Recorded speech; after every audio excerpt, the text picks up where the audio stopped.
तो नेक्स्ट हम समझेंगे कटी चक्रासन और अर्ध चक्रासन।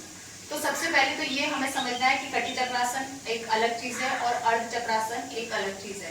कटी चक्रासन का जब हम अभ्यास करते हैं तो पैरों के बीच में आपको कंधों के जितनी दूरी रखनी है। कटी का मतलब होता है कमर वाला हिस्सा, कमर वाले हिस्से को रोटेट करना, मतलब घूर्णन, उसका घुमाना, उसे व्हील की तरह घुमाना। तो कंधों के बीच में पैरों के बीच में कंधों की जितनी दूरी रहेगी, दोनों हाथों को सांस भरते हुए आपको शोल्डर लेवल पे लेकर आना है। अब सांस छोड़ते हुए आपको सिर्फ कटी वाले हिस्से को पीछे लेकर जाना है।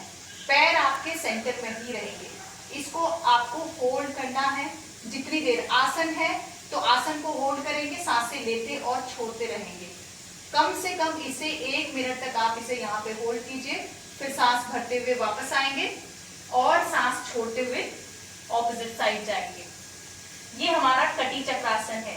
ये आपके कमर की चर्बी को दूर करेगा, आपका जो स्पाइन है उसको फ्लेक्सिबल बनाएगा, आपके बैक और पेट की मसल्स को स्ट्रेंथन करेगा। धीरे से सांस भरते हुए आप वापस सेंटर पे आएंगे और सांस छोड़ते हुए नीचे। ये आपके शोल्डर के लिए भी अच्छा अभ्यास है। अब मैं बात करती हूँ अर्ध चक्रासन की। अर्ध चक्रासन के लिए हमें क्या करना है, एड़ी पंजे को मिला देना है। दोनों हाथों को हमें इस तरीके से अपने कमर पे रखना है, सपोर्ट देना है कमर को। अब सांस भरते हुए हमें क्या करना है, पीछे जाना है। अर्ध है, इसका मतलब है हमें आधा ही पीछे जाना है।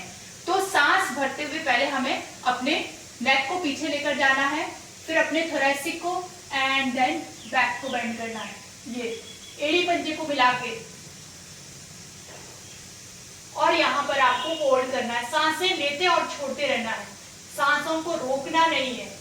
हेड को रिलैक्स छोड़ दीजिए। जब आप बैक बेंड कर लेते हैं फिर हेड को रिलैक्स, एल्बो को पीछे पूरा सपोर्ट में रखना है नीचे की तरफ, एंड धीरे से सांस भरते हुए वापस सामान्य स्थिति में।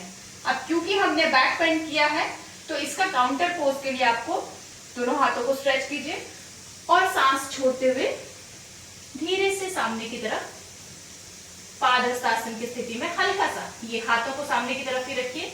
अगर आप नी को बेंड करना चाहते हैं तो नी को बेंड कर दीजिए और अपने स्पाइन को रिलैक्स कीजिए। सांस भरते हुए ऊपर, सांस छोड़ते हुए नीचे। अर्ध चक्रासन का बेनिफिट्स क्या है? अर्ध चक्रासन आपका बैक मसल्स को स्ट्रेंथनिंग करता है, आपका जो ये अपर एब्डोमेन में जो फैट होता है उसको खत्म करता है, प्लस आपका जो पेट की मसल्स है उनको स्ट्रेंथनिंग करता है, उनको कोर मसल्स को स्ट्रेंथनिंग करता है, बैक मसल्स को स्ट्रेंथनिंग करता है, प्लस आपके स्ट्रेस को भी दूर करता है। तो ये थे बेनिफिट्स। और ध्यान रखना है, जिनको भी सर्वाइकल स्पॉन्डिलाइटिस का इशू है वो लोग बैक बेंडिंग को अवॉइड करेंगे, एक्सट्रीम बैक बेंडिंग अवॉइड करेंगे, गर्दन को बिल्कुल भी झुकाना नहीं है। ठीक है? Thank you, thanks a lot.